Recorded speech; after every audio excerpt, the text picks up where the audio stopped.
Hello दोस्तों, आप सभी का स्वागत है मेरे चैनल पर। तो चलिए फिर आज की कहानी को शुरू कर लेते हैं। लेकिन जो भी लोग पहली बार चैनल पर हैं, चैनल को सब्सक्राइब कर लीजिए और अच्छी लगे तो वीडियो लाइक कर देना। आज मेरी खुशी का ठिकाना नहीं था, क्योंकि आज मेरी शादी हुई थी, और वह भी मेरी पसंद की लड़की से। सोनिया को मैंने एक शादी फंक्शन में देखा था। वह देखने में बहुत खूबसूरत थी। मैं जल्दी ही उसके प्यार में पड़ गया, और मैंने जल्दी ही उसके घर रिश्ता भी भेज दिया। उसके घर वाले भी राज़ी हो गए, क्योंकि मैं एक अच्छी खासी नौकरी करता था। 3 महीने के लंबे इंतज़ार के बाद आखिरकार हम दोनों की शादी हो गई। आज मेरी शादी की पहली रात थी, और सोनिया मेरे पास थी। पिछले 3 महीने ऐसे गुजरे थे जैसे 3 साल गुजरे हों। मुझे आज सोनिया से ढेरों बात करनी थी, उसकी मीठी आवाज़ सुननी थी, उसका स्पर्श करना था। लेकिन बीते उन दिनों में मैं अपने आप को समझा लेता था कि जितना इंतज़ार होगा, फल उतना ही मीठा होगा। जिस दिन से हमारा रिश्ता तय हुआ था, मेरा प्यार बढ़ता ही जा रहा था। सोनिया 22 साल की खूबसूरत लड़की थी, और मैं भी 25 साल का एक खूबसूरत नौजवान था। वह मेरी माँ की सहेली की बेटी थी, इसलिए मुझे शादी करने में कोई ज़्यादा दिक्कत नहीं आई, और ना ही उसके बारे में ज़्यादा छानबीन करने की ज़रूरत पड़ी। आज मेरा इंतज़ार ख़त्म हो गया था, और वह मेरे कमरे में मेरे घर में बैठी थी, और मैं सोच रहा था कि वह बैठी सिर्फ मेरा ही इंतज़ार कर रही होगी। मैं उससे मिलने के लिए तड़प रहा था। आज मैं उसे दुल्हन के रूप में देखने वाला था। मैं घबराते हुए कमरे में गया। वह दुल्हन बनी कमरे में बैठी थी, और घबराई सी लग रही थी। मैंने उसका हाथ थामा तो वह कांप रही थी, और उसने तुरंत ही अपना हाथ मेरे हाथों से पीछे खींच लिया। मुझे लगा शायद बहुत ज़्यादा घबरा रही है, या फिर शर्मा रही है। मैंने कहा, तुम्हें मुझसे घबराने की कोई ज़रूरत नहीं है। मैं तुम्हारा ज़िंदगी भर ख्याल रखूँगा। तुम्हें इतना प्यार दूंगा कि शायद किसी ही पति ने अपनी पत्नी को दिया हो। वह बहुत ही खूबसूरत लग रही थी। लग रहा था मानो अप्सरा उतरकर मेरे सामने बैठी हो। मैं उसकी तारीफ पर तारीफ किए जा रहा था, लेकिन वह बिल्कुल भी नहीं हंस रही थी। मैंने सोचा शायद शर्मीली होगी, लेकिन वह एक बार भी मेरी तरफ देखकर हंसी नहीं। उल्टा ऐसे लग रहा था जैसे वह रो रही है। मैं जैसे ही उसके करीब जाने लगा, तो उसने मुझसे कहा कि मेरे पेट में दर्द हो रहा है। इतना सुनते ही मैं थोड़ा सा हैरान हुआ। थोड़ी देर पहले मैं बहुत खुश हो रहा था, पर अब उसके इस व्यवहार से मैं थोड़ा चिड़चिड़ा सा हो रहा था। मुझे ऐसा लग रहा था जैसे उसके पेट में कोई दर्द नहीं है, और वह बस मेरे पास ना आने का बहाना बना रही है। मैं उठकर खड़ा हुआ और बाहर गया, ताकि घर वालों को बता सकूं कि मेरी पत्नी के पेट में दर्द है, और उसको कुछ दवाई दे सकूं। लेकिन मुझे मेरे घर वालों को बताना बहुत अजीब सा लग रहा था। सब सो चुके थे, और मैं दवाई ढूंढ रहा था। इतने में मेरा चचेरा भाई जाग गया, और मेरे कंधे पर हाथ रखा और कहा, सब ठीक तो है ना अमन? मैंने कहा, हाँ सब ठीक है, कुछ नहीं हुआ, बस थोड़ी सी सोने की तबीयत खराब है, तो उसी के लिए दवाई देख रहा हूँ। इस बात पर वह कहने लगा कि हाँ हाँ, शादी के समय सारी लड़कियाँ ऐसे ही बहाने बनाती है। जब उन्हें अपनी पसंद का पति नहीं मिलता, उनकी शादी उनकी मर्जी के खिलाफ होती है, तो वो ऐसे ही बहाने बनाती हैं। मुझे इस बात पर बहुत गुस्सा आ रहा था, लेकिन मैं अपने घर का माहौल बिगाड़ना नहीं चाहता था, इसलिए मैं चुप रहा। थोड़ी देर पहले तक तो मैं यही सोच रहा था कि शायद सोनिया के पेट में सचमुच दर्द है, लेकिन भाई की बातें सुनकर मुझे ऐसा लग रहा था कि कहीं वह सच में बहाने तो नहीं बना रही। शायद उसे मुझ में दिलचस्पी ना हो, और अगर उसे मैं पसंद भी नहीं था, तो उसने मुझसे शादी के लिए हाँ क्यों भरी। लेकिन जहाँ तक मुझे याद है, उसने अपने घर वालों की बात मानी थी, और घर वालों ने उसकी मर्जी जानकर ही रिश्ता तय किया था। फिर एक पल के लिए मुझे लगा कि कहीं मेरे भाई ने जानबूझकर मेरे दिमाग में ऐसा ख्याल भरा है, ताकि पति पत्नी का रिश्ता खराब हो। कुछ लोग होते हैं ऐसे। खैर, मैंने सोचा कि अगर मैं सोनिया को डॉक्टर के पास ले जाता हूँ, तो सब लोग क्या सोचेंगे कि शादी की पहली रात पत्नी को ऐसा क्या हो गया जो डॉक्टर के पास ले जाने की ज़रूरत पड़ रही है। मुझे समझ ही नहीं आ रहा था कि आखिर सोनिया की तबीयत इतनी कैसे ख़राब हो गई, और ऐसी चीज़ों पर रिश्तेदार बहुत ज़्यादा ध्यान देते हैं, और फिर इस बात को न जाने किस रंग और रूप में बदल देते हैं। मेरी शादी के लिए मेरे रिश्तेदारों ने मेरे साथ रहकर शादी की तैयारियां की थी, मेरे साथ घूमे थे, बाज़ार गए थे, और धूमधाम से शादी भी हुई थी। हम इतने अमीर नहीं थे, फिर भी हमने हैसियत से बढ़कर शादी में खर्च किया था, जिसकी वजह से मेरी अच्छी नौकरी और शादी की पहली रात मैं अगर सोनिया को हॉस्पिटल लेकर जाता, तो न जाने रिश्तेदार क्या क्या सोचते। बस यही सोच मेरे दिमाग में घूम रही थी। खैर, कमरे में जाकर मैंने सोनिया को दवाई दी, और उसे आराम करने के लिए कहा, और मैं लाइट बंद करके बाहर हॉल में आ गया। पूरे घर में खामोशी थी। मैं हॉल में लगे सोफे पर बैठ गया, और सोचते सोचते ना जाने कब मेरी आंख लग गई। सुबह माँ की आवाज़ से मेरी आंख खुली। माँ पूछने लगी, अरे अमन, तुम यहाँ क्या कर रहे हो? तो मैंने माँ से कहा कि माँ, तुम्हें पता तो है मुझे सुबह सुबह चाय पीने की आदत है, इसलिए बस जल्दी बाहर आ गया और सोफे पर बैठा तो न जाने मेरी नींद कब लग गई। मैंने कहा, बेटा सब ठीक है ना, लेकिन बाकी के रिश्तेदार अगर तुम्हें यहाँ देखेंगे तो न जाने क्या सोचेंगे और इस बात को न जाने क्या रंग दे देंगे, इसलिए उठो और अपने कमरे में जाओ। इतने में बाकी के रिश्तेदार कमरे से बाहर आ गए और मेरे उदास चेहरे को देखकर न जाने उन्होंने मन में क्या सोचा होगा।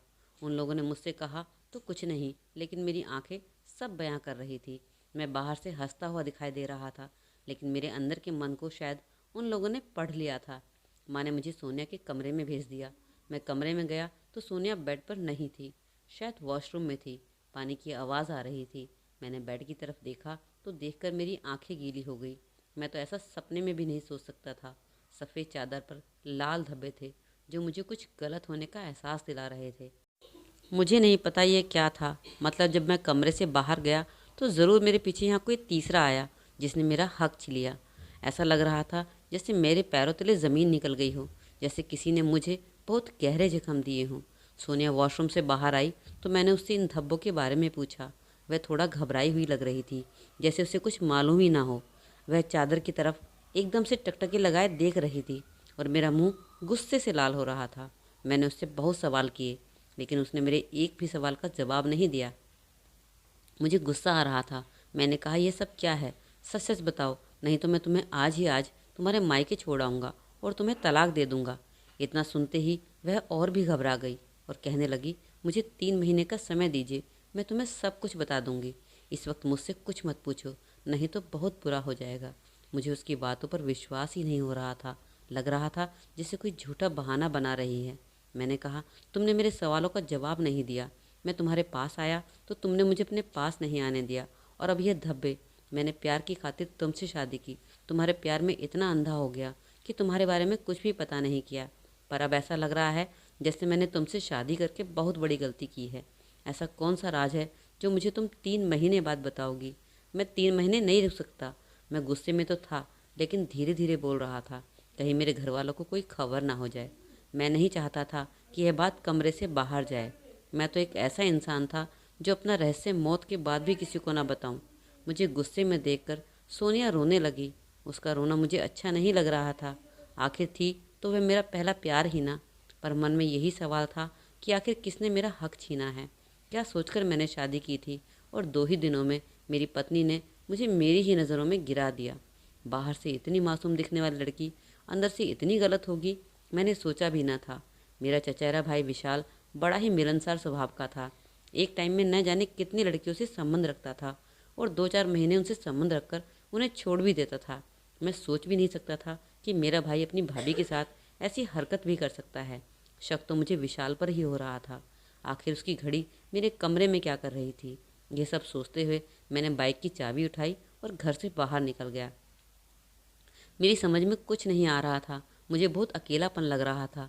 दिल टूट सा गया था। रात कब हो गई मुझे पता ही नहीं चला। मम्मी पापा के बार बार फ़ोन आ रहे थे। जैसे तैसे मैंने खुद को संभाला और घर लौट आया।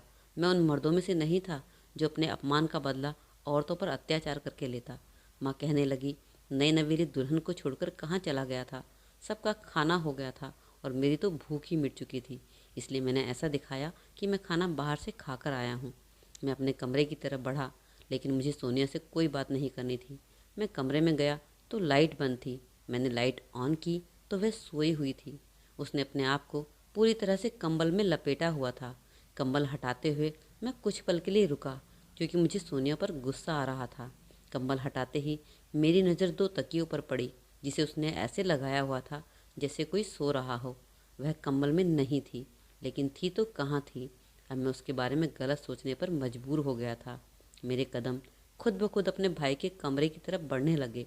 मैं अपने भाई के कमरे के बाहर तक ही पहुंचा था कि मुझे किसी कुछ जानी पहचानी सी आवाज़ आ रही थी, और वह आवाज़ सोनिया की लग रही थी। मैं अभी कमरे तक नहीं पहुंचा था, लेकिन बरामदे से कुछ आवाज़ आ रही थी जो खिड़की से साफ सुनाई दे रही थी, और वह आवाज़ मुझे गुस्सा भी दिला रही थी। सोनिया शायद फ़ोन पर बात कर रही थी और कह रही थी, अमन को कुछ नहीं पता चलेगा, और तुम्हें तो पता ही है कि कोई भी पति यह सहन नहीं करेगा। अगर उसे सच पता चलेगा तो वो मेरी जान ही ले लेगा। कल रात तो जैसे तैसे मैंने उसे अपने करीब नहीं आने दिया। वह फ़ोन पर और भी कुछ बोल रही थी जिसे सुनने की मेरी हिम्मत ही नहीं थी। मैं अपने मन में सोचने लगा कि सोनिया, तुमने मुझे धोखा क्यों दिया, और मैं अपने कमरे में उल्टे पैर वापस आ गया। अब मुझसे बर्दाश्त नहीं हो रहा था। मैंने सोनिया से पूछ लिया कि आखिरकार तुमने मुझसे शादी क्यों की जब तुम्हें कोई और पसंद था। मेरी यह बात सुनकर वह एकदम से घबरा गई। उसके चेहरे का रंग एकदम से लाल पड़ गया।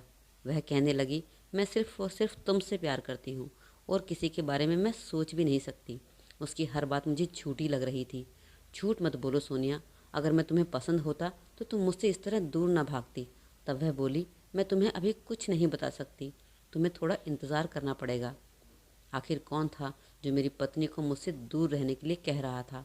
मैं अंदर ही अंदर जल रहा था, लेकिन मैं घर में कोई तमाशा नहीं करना चाहता था।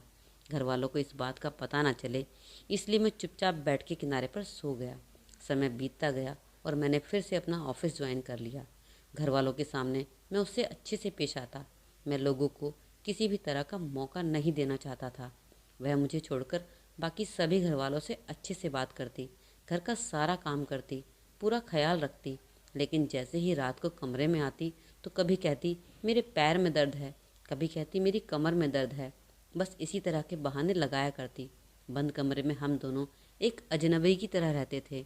मैंने अपनी भावनाओं को अपने मन में दबा लिया था। मेरे कमरे में आने से पहले ही वह सो जाया करती थी।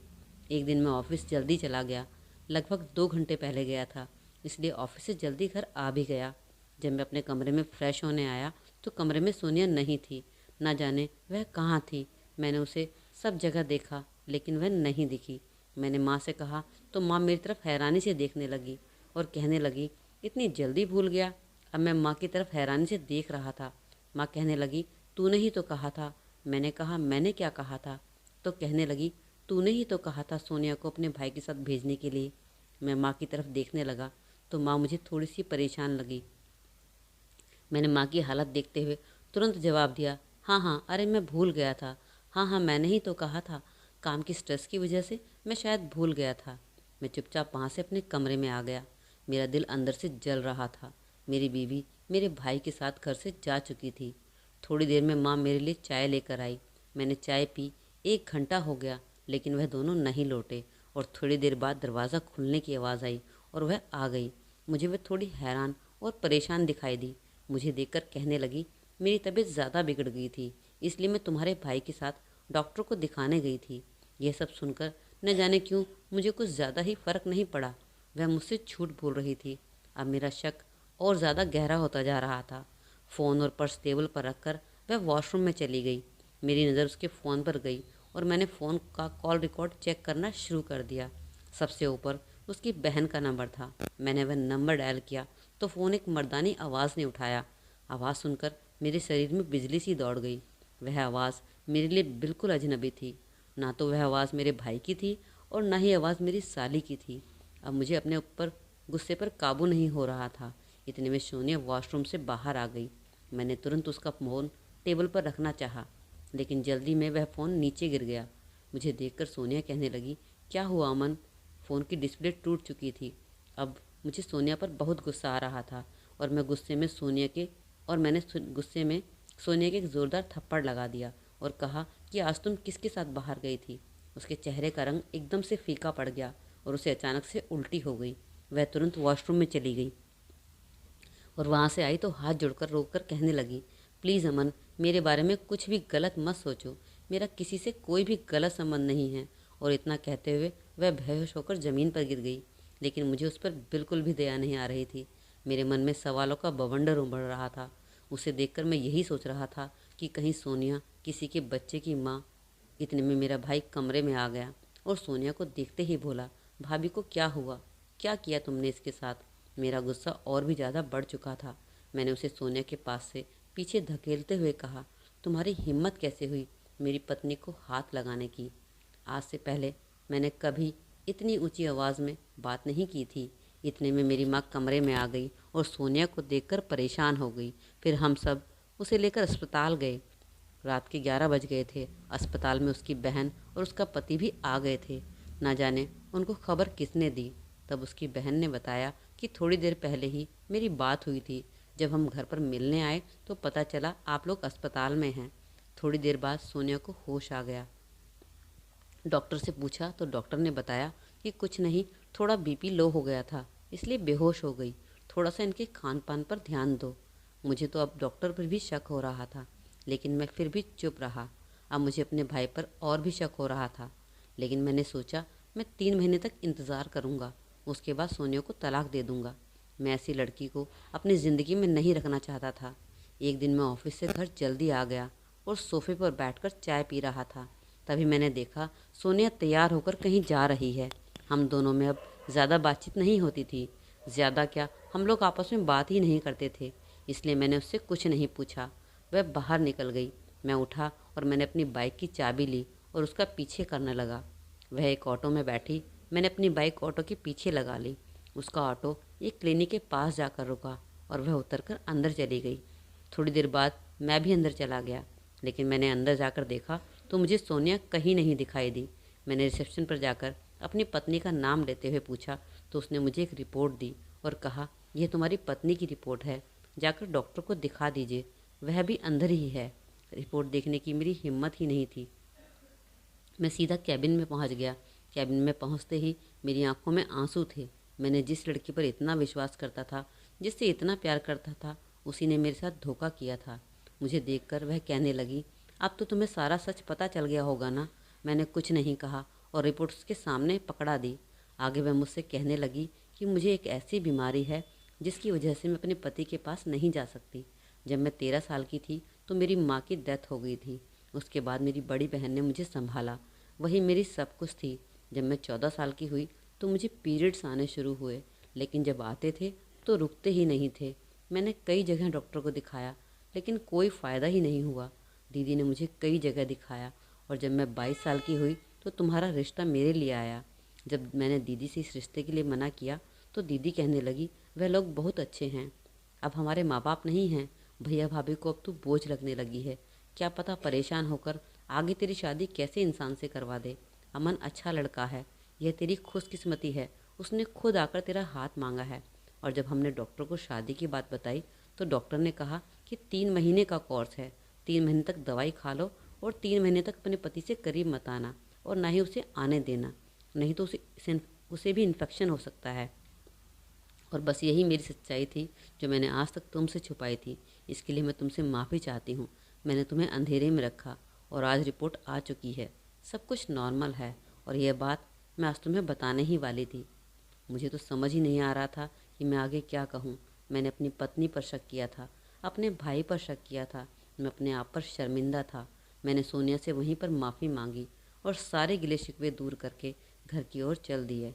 तो दोस्तों, ज़िंदगी में कई बार ऐसे पल आते हैं कि हम गलतफहमियों का शिकार होकर अपनी ज़िंदगी बर्बाद कर लेते हैं। इसलिए थोड़ी सी समझदारी और थोड़ा सा विश्वास दिखाएं तो रिश्ते इस तरह से उलझेंगे नहीं और रिश्तों में हमेशा प्यार बना रहेगा। पति पत्नी का रिश्ता विश्वास का रिश्ता होता है, विश्वास ख़त्म तो रिश्ता ख़त्म। तो दोस्तों, कहानी कैसी लगी ज़रूर कमेंट में बताइएगा। अच्छी लगी है तो लाइक भी कर दीजिए और चैनल पर नए हैं तो चैनल को सब्सक्राइब कर दीजिए। मिलते हैं एक अगली कहानी में एक नई वीडियो के साथ में। तब तक के लिए अपना ख्याल रखें। Take care, bye bye.